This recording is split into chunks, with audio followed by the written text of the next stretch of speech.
Okay, so I'm putting this little video together as an instructional, foundational kind of aid. I've had a number of people reach out to me asking me what they can do to improve.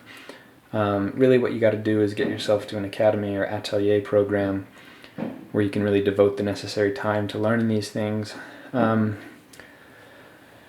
we're just going to talk about how to start a drawing today. It seems to be a thing that a lot of people don't really know how to do. But it's not too hard. So we'll just get into it. This drawing that I'm copying here is a drawing by Harold Speed. He also authored a book called The Practice and Science of Drawing, which is an excellent book. You can get it on Amazon for like $7. I'd definitely pick it up.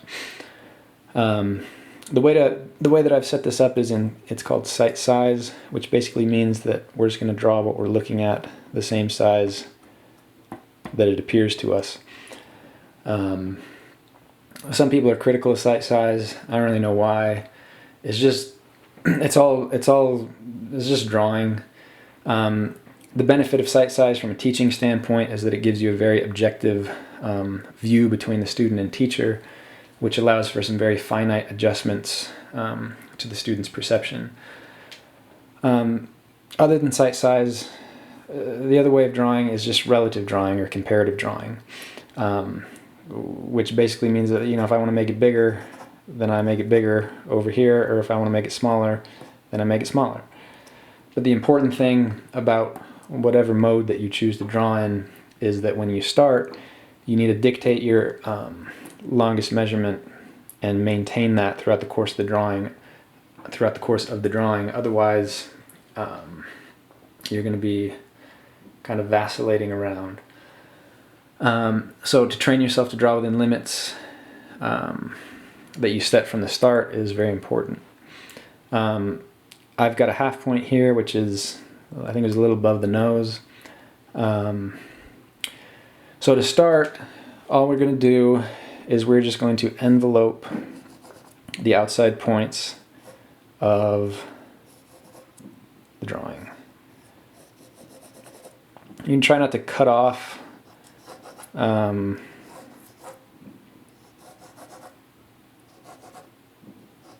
anything off. Keep it to the outside. Reduce round areas into series of straight lines. You can see in this hair, if we make like 3 straight lines, that takes us around the hair. I've just got one here for now.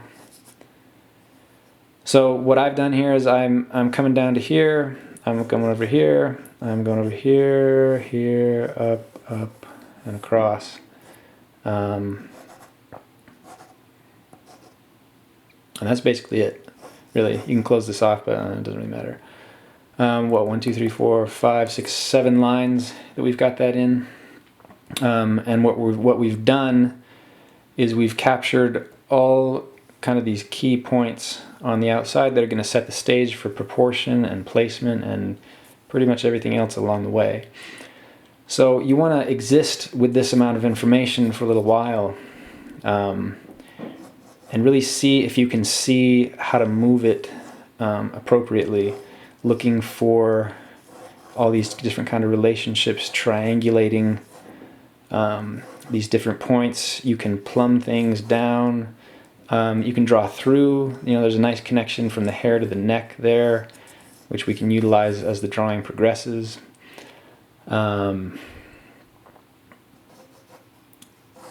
Now the whole point of starting with this envelope is that we've captured our proportion basically. We've got our basic height to width now.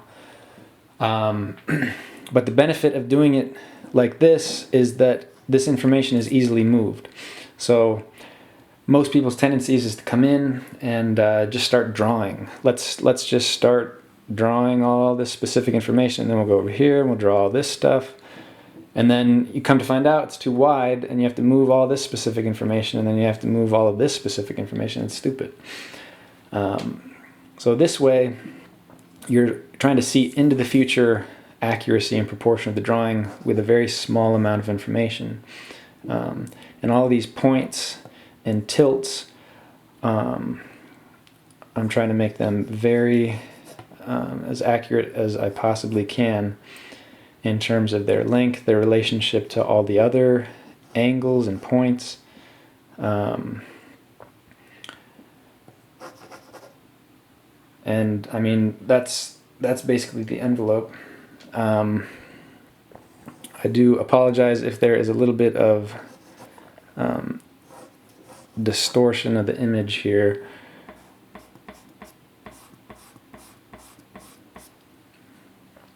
As we go through, you know, if you need to search out, find a line,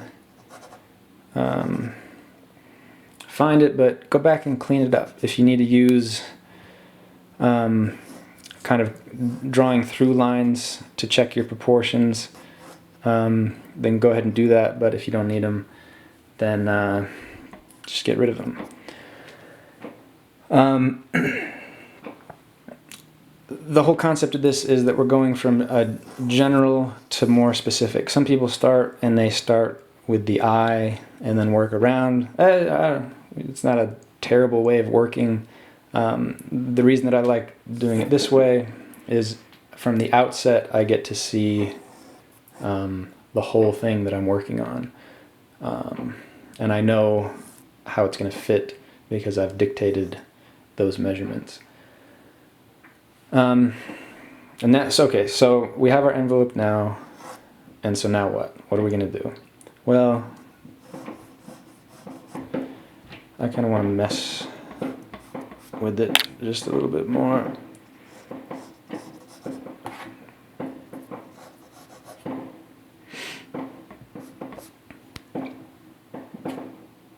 Sorry, I'm standing behind the camera right now, so it's a little awkward. So now we have it to this point. So what are we going to do? Well, I think the next best thing to do is try to make kind of the biggest cuts into the negative space that you can make to try to get it looking like what you want it to look like as soon as you can. So I'm cutting into the neck there. I'm just going to swing shoulder down.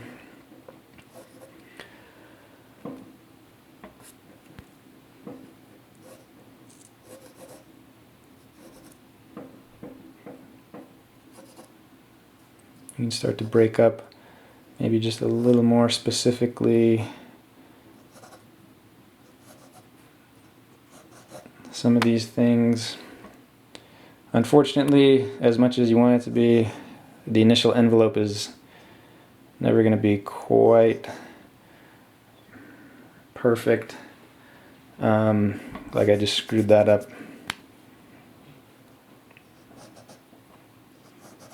Which is fine because I don't have a ton of information on there. So I can move things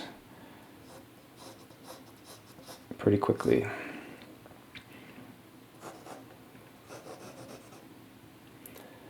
You know, once we start to get it like this, kind of got a okay foundation here. Like I said before, you're trying to reduce these more round areas into a series of straight lines. But now we've kind of got kind of a decent contour on the outside. So we're going to start making some interior indications, and we're going to keep them indications because that's all we want them to be. If I come in and start drawing really specifically, again, I run into the same problem on the outside where I'd have all this specific information that I now have to move, which is just kind of really inefficient.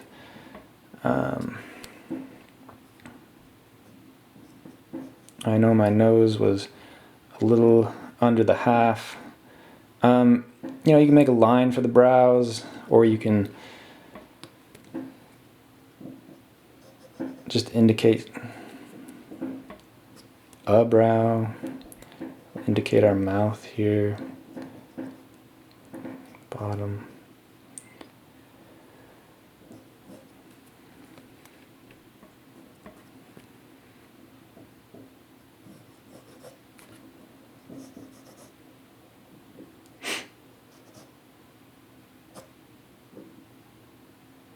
just trying to place things.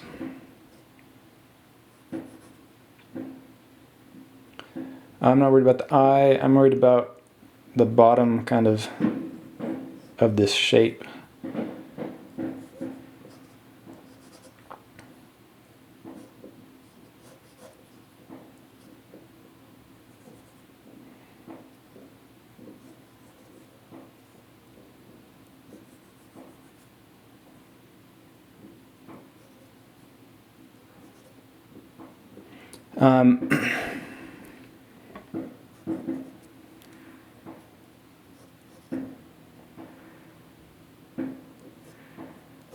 Now at a certain point, after we've got our indications here, a little bit of a start, you can kind of start to see where this thing is going, if I'm way off, if I'm a little off, if things need to be adjusted.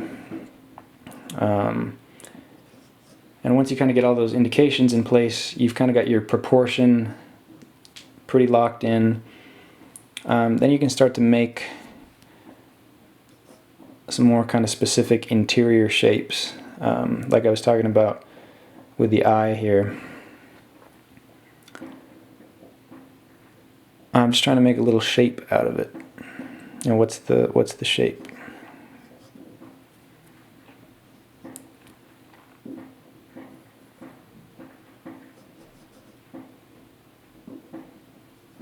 How do the brows relate to each other? You know, anatomy, of course, is always helpful. The perspective of a head is something to always consider as well, depending on where you're seated. And again, I'm standing behind the camera, which was maybe not a great idea because I can't really see very well. At a certain point, too, we can start to make a decision about our major separation of light and dark masses. This is fairly simple. There's a shadow under the chin, and mostly it's kind of flatly lit. And then we've got our hair mass that we can also state. Whenever you're going to state a mass, you know, do it in a controlled way. I know his strokes are going in a nice, pleasing direction, but that's a whole nother thing to talk about as well. For right now, we're just trying to make some shapes with our mass here.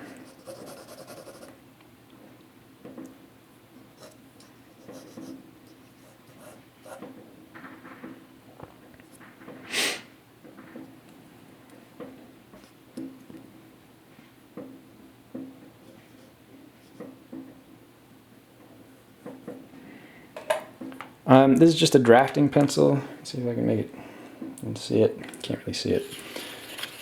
You want to keep it sharp, especially if you're going a little small like this. Drafting pencils are really easy to keep sharp. Okay. So, you know, in the beginning, you know, I came down and I've made these two cuts here, but there's more accessory cuts, and so now we're just cutting in.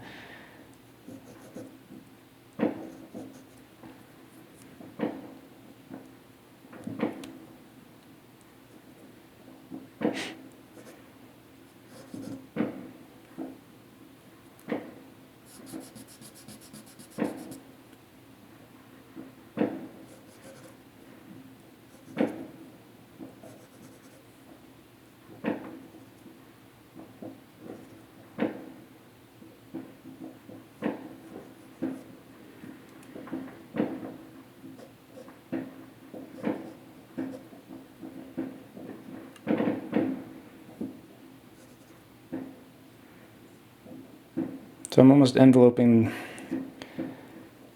this little shape within a shape to find the placement of my eye here.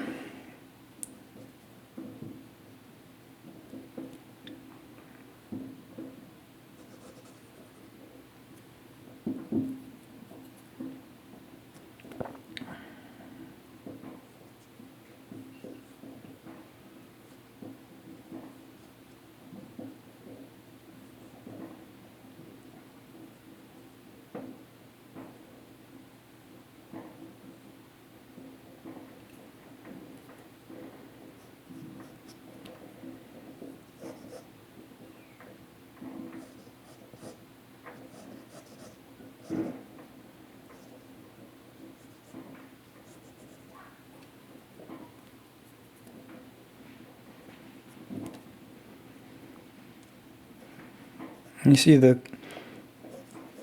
cuts and the little statements of information, they just get smaller and smaller and smaller. So the whole point is, you know, we started with these lines, and if we get all of these lines to be in proportion to each other, then it only makes sense that these lines would be in proportion to each other as long as we get them in proportion to each other. But they're fitting within this, which is fitting within this, which is fitting within this. And so it just kind of shrinks and shrinks and shrinks. Just kind of like it's a block of wood or a block of marble or something. Every big statement is kind of predisposed to accept the next subsequent smaller statements.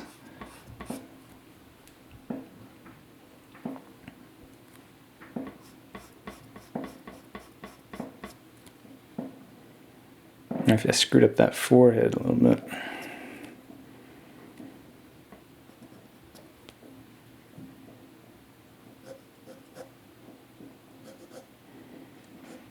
Try to make a better shape out of that.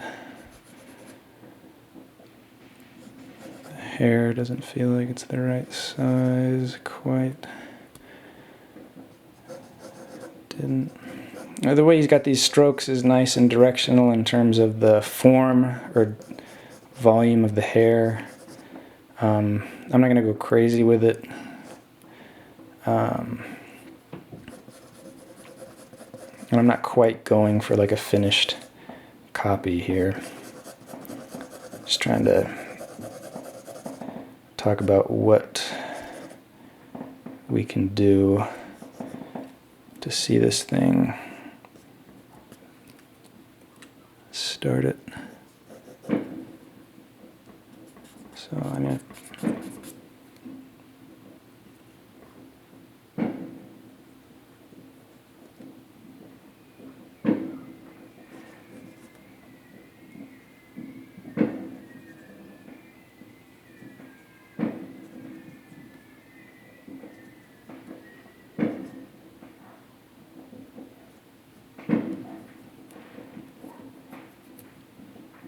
drawing's hard, so, you know, give yourself a break.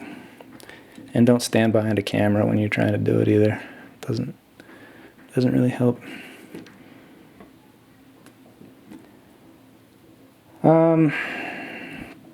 You know, in terms of what I'm thinking about now, this is a pretty light in value drawing.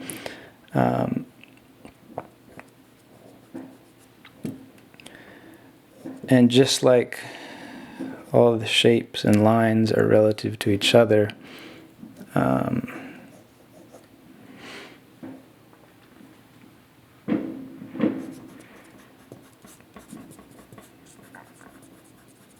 so are values.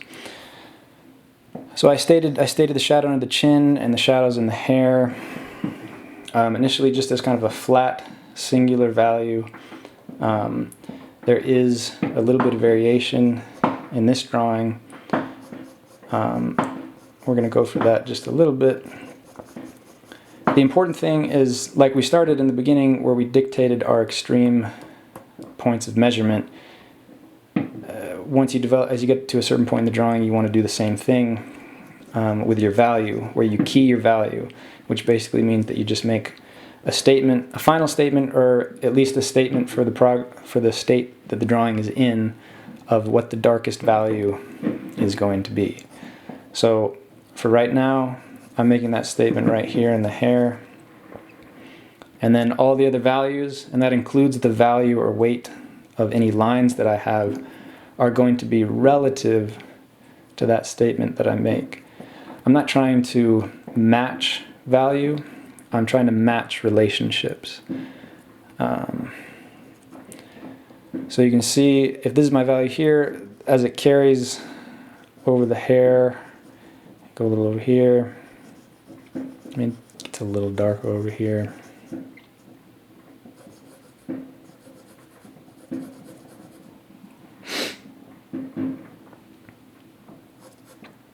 And it probably does look like I am matching, just because I kind of almost can, because of how light the drawing is. But if you're drawing from life or nature, the range of values that you're going to be seeing are going to be a lot greater. And so therefore you're going to have to use more of a compressed statement.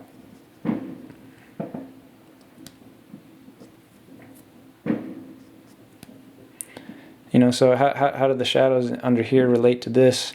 Well, they're a little lighter. It's a little darker here. It's a little darker here. Let's cast shadow line. It's a little harder. It's a little softer.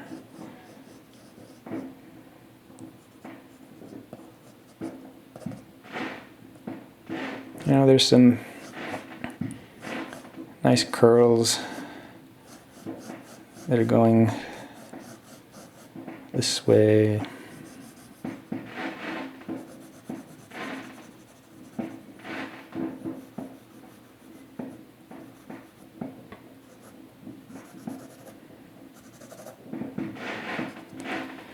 You know, there's a little light there. You lift a little light there. There's a little bit of light, kind of a light strip running down. This is just a kneaded eraser, in case you didn't know. You can shape it into points and chisel edges. Give yourself a little more control. You can also use, these are also nice too, these Tombow Mono Zero erasers, I think they're called. Nice and precise. You can cut them with an X-Acto blade.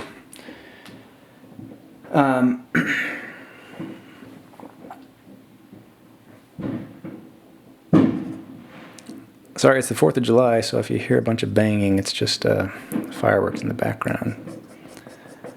There's a little bit of halftone here. Kind of fix this mouth a little bit. Here.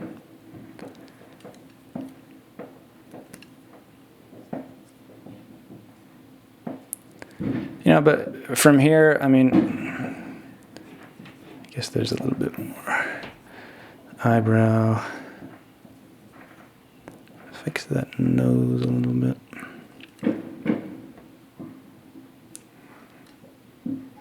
You know, but from here, I feel like we've got a pretty good foundation, and we can go in and really kind of clean up those shapes.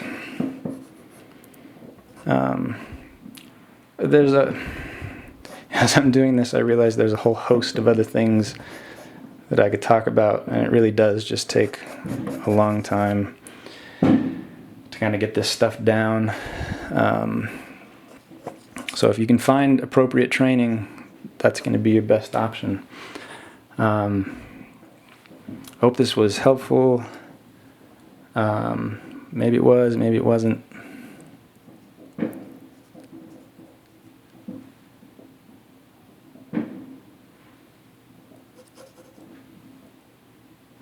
Thanks for watching. My battery's about to die, and I think that's about all I got for that.